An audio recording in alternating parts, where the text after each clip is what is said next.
up YouTube? Welcome to today's video, and today we're going to be going over the last manifesto in PoE that's going to be released for 3.20, and it is the Curse Manifesto.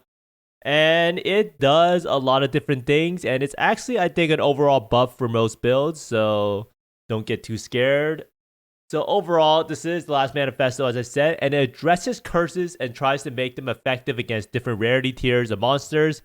So right now, there is a reduced effectiveness penalty for curses when you fight unique monsters and pinnacle bosses. So you can say that curses are extremely potent while mapping, but really mediocre while fighting bosses. So when you fight unique monsters, the curses have a 33% reduced effectiveness. And when you fight pinnacle bosses, you have a 66% reduced effectiveness. Now, they intend to solve this by making it so that curses are weakest against the monsters where they matter the most. So they're really weak against bosses, and they're strongest when they matter the least, which is general mapping. Like, general mapping is pretty easy. We don't really need the full curse effect to kill white mobs because they literally instantly die. Now, the penalty against the hexes is an outlier. So what they're saying right here is that a lot of rare monsters or magic monsters or bosses have a lot of hidden modifiers that make them take less damage, or they have certain less resist. But for curses, it's really big of an outlier. It has 66% less effect overall. So what they're going to do is they're just going to remove this completely. So it's going to be consistently effective against all monsters in the game. So this was actually back in the past. I think back in the past, they actually had it at 60% and 80%, and they changed it to 33 and 66% less effect.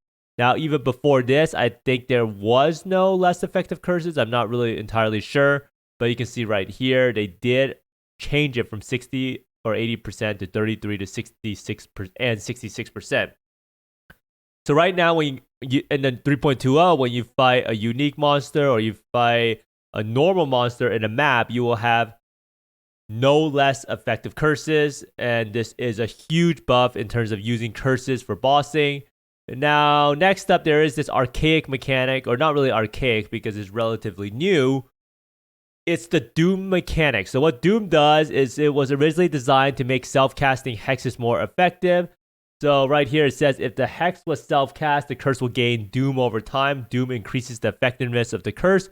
1% per Doom. Maximum Doom is capped at 30 by default. Each hex has its own Doom counter. Triggered curses are not counted as self-casted. So what this means is that this kind of incentivizes you to cast the curses instead of using like a cast on or like curse on hit ring or hex touch. And this is because you get additional curse effectiveness the longer the curse has been on the mob. So this is just GGG trying to incentivize you to not be so lazy. Now, the problem with this is that Doom caused too much complexity to hex-related mechanics. It was relatively confusing, and a lot of people didn't really even know what Doom was. So they're removing the Doom mechanic completely, but replacing stats referencing Doom with other curse-themed stats.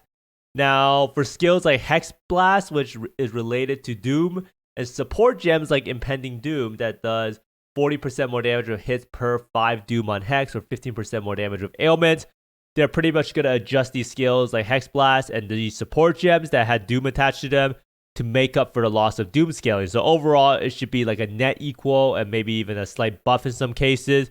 But this is pretty much so that curses are a lot less complicated because of the Doom mechanic, not really many people that interacted with it.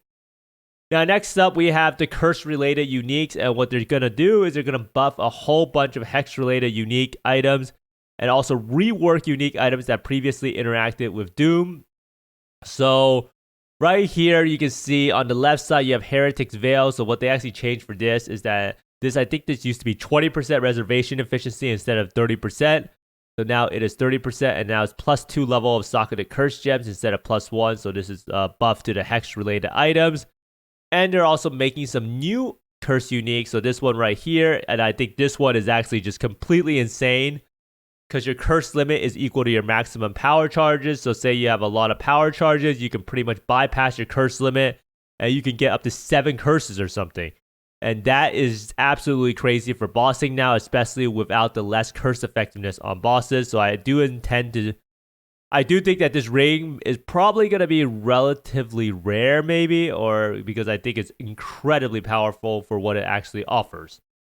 Now, next up, they also decided to do some Hex skill gem scaling and Curse effect scaling. So right now, for Curse enemies with Despair on hit, for instance, for this ring with 20% increased effect. So what they are saying right now is that some hexes are much more powerful at level 1. So that means when they use the Curse on hit ring, which uses the level 1 version and gives you 20% increased effect, that means there's a disproportionate power level for vulnerability and despair, because those curses at level 1 are much more powerful than other curses at level 1. So you have certain hexes that are just way too powerful. So what they want to do is they're probably going to lower the power level of despair and vulnerability, and they want to stabilize it so that all hexes will be roughly twice as powerful at level 20 than level 1.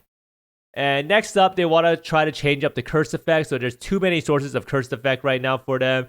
And this is kind of a nerf to curse bots, because if there's too many sources of curse effect and they're also removing the reduced curse effect on bosses, then this leads to a scenario where the curse bots with a bunch of curse effect would just be insanely powerful and trivializing the boss completely. So what they're going to do is they're going to rein in the power of the players building the curse support characters by replacing curse effect notables. So if you look at path of building, you will see that there's a bunch of curse effect notables on the tree.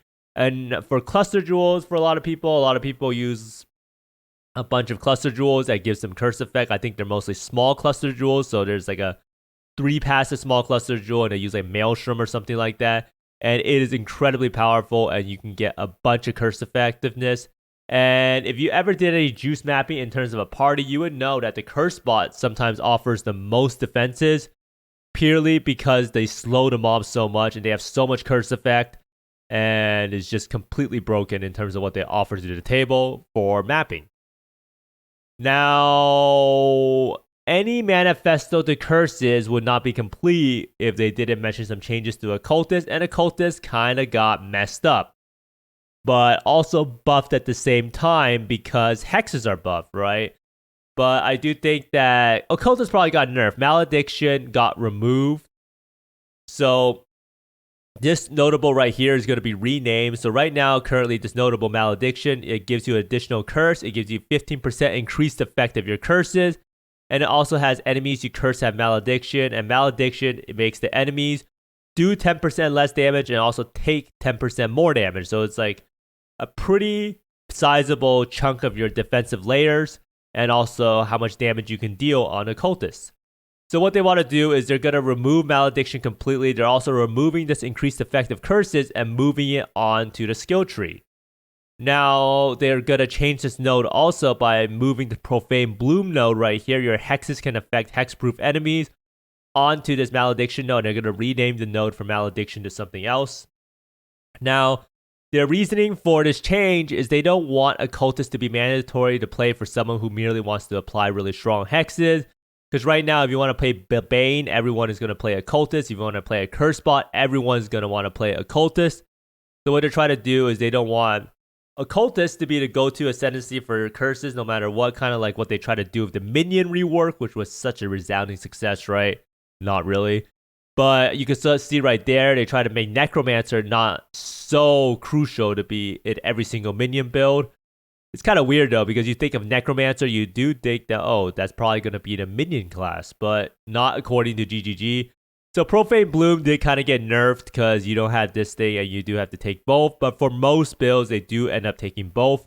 And for bossing, I do think that it's probably going to be around a net neutral gain, depending on what curse you're using, just because you get pretty much 66% increased effective curses, or you pretty much get a double effect of your curses with the removal of the reduction of curse effect on pinnacle bosses. So on the surface level for mapping and stuff, this is definitely a nerf, though, for Occultists. But for bossing, it's probably around an even power level.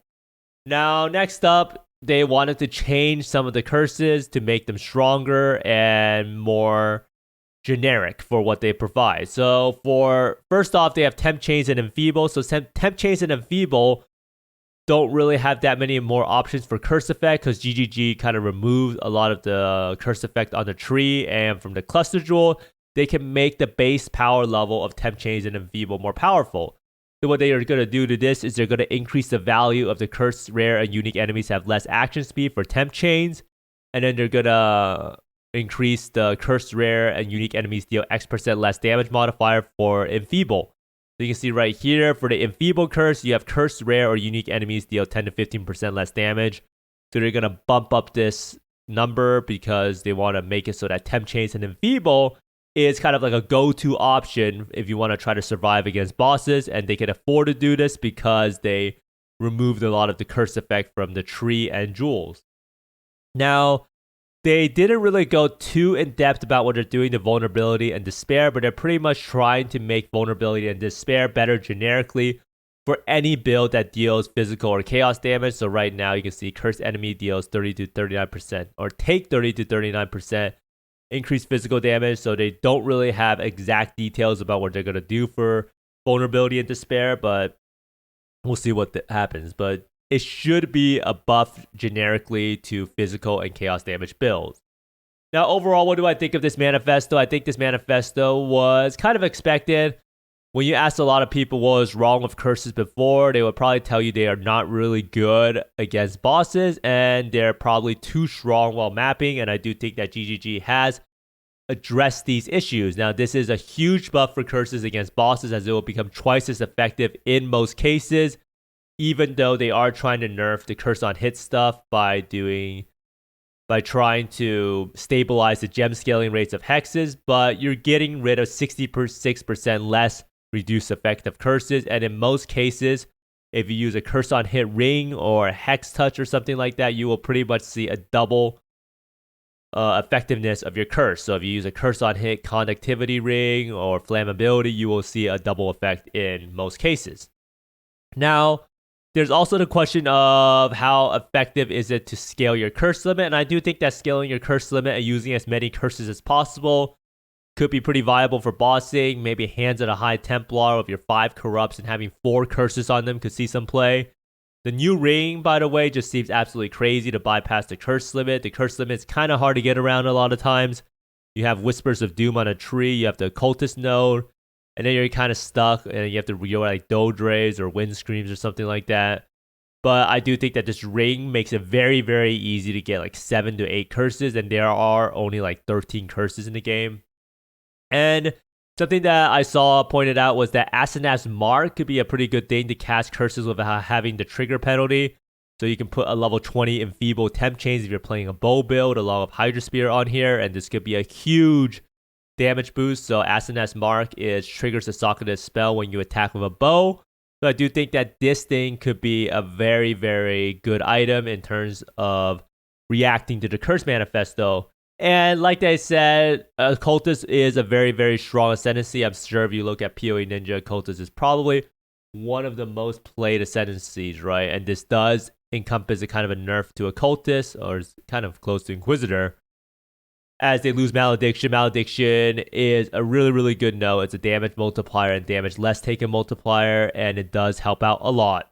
But Occultist should still be around the same power level with the curse changes. But let me know down in the comments below what you think about this Curse Manifesto. I do think that this manifesto was a good one. It took curses, got rid of the Doom mechanic, which most people didn't even understand, and tried to make curses matter where it should matter more, which is against bosses. But thanks for watching, everyone. I hope you find more mirrors, exalted orbs, and divines than me, and see you next time. Bye!